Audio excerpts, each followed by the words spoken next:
Hello, my name is Colbert B. Williams Sr. I'm a licensed clinical social worker and a certified anger management facilitator.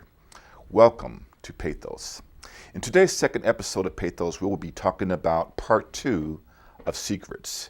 And today's topic will be sex and how secrets are kept in regards to that particular topic of sex. So first off, why do people keep secrets in regards to sex and sexuality? Well, number one are social norms. And these social norms have existed generationally and many times throughout history. Talking about sex has been usually a social taboo, if you will. That is just a thing that you don't talk about publicly.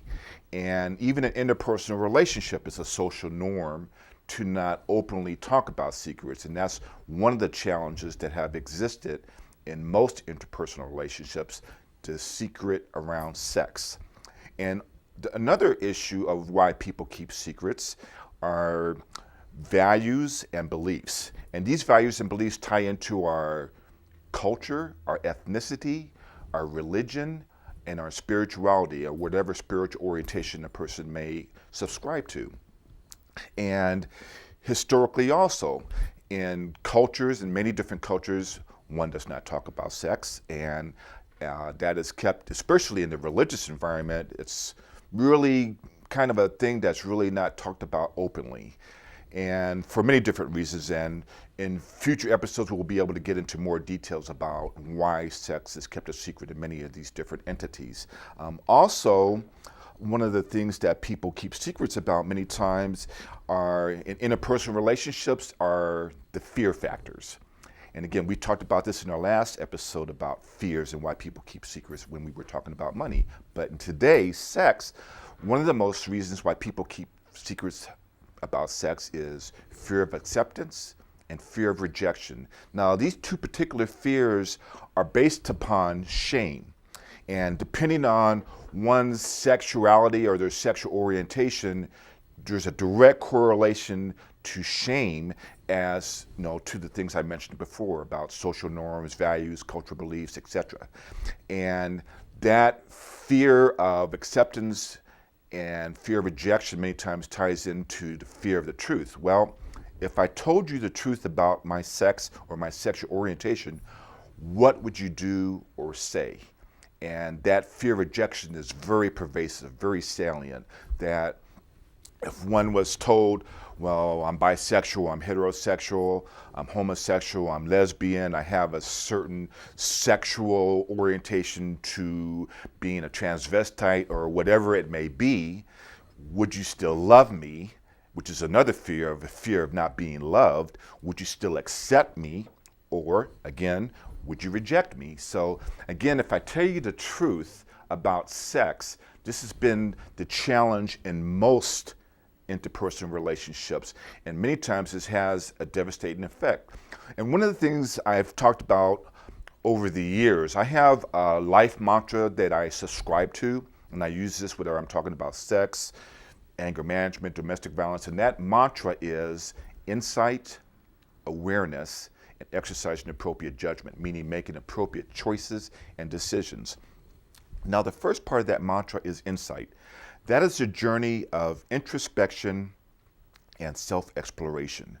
And this is the journey that you have to consciously be on this journey, just because many of us wake up in the morning, and I say this with respect, that we are normally not on our journey. So it's a conscious journey that either somebody comes into your life or that something happens that you will be consciously aware of what the journey is about. And again, in this journey, it many times takes us to our childhood in self-exploration. Well, who am I? Who's Colbert? Who are we?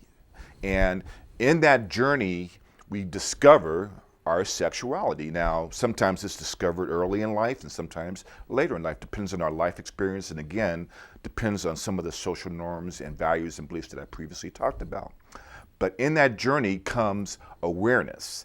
Now, here's the challenging part in interpersonal relationships. Now I have discovered who I am. Now, how do I communicate this truth to others? And as a licensed clinical social worker, as a psychotherapist, as a coach, I've worked with couples over the years, individuals, and it's been incredible to counsel and coach with people that are in a relationship and they do not know each other's sexual fantasies, they don't know their sexual orientation. And as this revelation comes up, it's like, wow, it's almost another issue of fear, is that fear of betrayal. Well, why did you not tell me from the very beginning that you had this orientation or you had these particular desires? And once again, well, it was that fear of rejection. Well, if I did tell you in the very beginning, would you accept me, or would this relationship continue on? So many times people keep this secret of sex, unfortunately, way into relationships because of other things that we previously talked about. Also, when talking about sex and sexuality, why do people continually change or not change when it comes to sex and human sexuality? Well, there's another thing about fear of anonymity. Now, depending on your position or your stature in life, you can be a professional person, you could be a non-professional person, or whoever you may be in your community or in your circle, is that if nobody, that anonymity to my sex and sexuality. So once that fear of losing one's anonymity is another significant factor why people keep secrets in regards to sex. So again, if somebody in the community knew that I was bisexual, heterosexual, homosexual, or lesbian, what would they say or do? Would they still accept me as a leader in my community, as a pillar? Would they still accept me as the minister in my church? How would they accept me, or would they reject me? And these are pervasive fears that keep people locked deep in secrecy in regards to sex.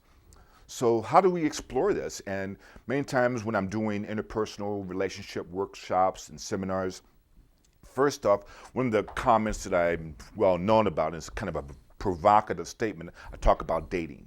It says, well, Colbert, what's this thing about dating? And I says, well, maybe we need to revise what dating is. And instead of dating, we need to first communicate with each other about who we are. And they say, well, Colbert, that's not romantic. Who does that? Therein lies the question. And why do you see so many relationships crash and burn? Now, for my life journeys and professional journeys, I find that most relationships crash and burn on two things. One, death and dying, and we'll talk about that in a future episode. And secondly, human sexuality. Why? Well, they're very difficult, they're very uncomfortable to talk about, and when it comes by our doorsteps, there's the crash and burn effect. And why is that? Again, fear of the truth is that, well, if I really told you who I am, what will happen?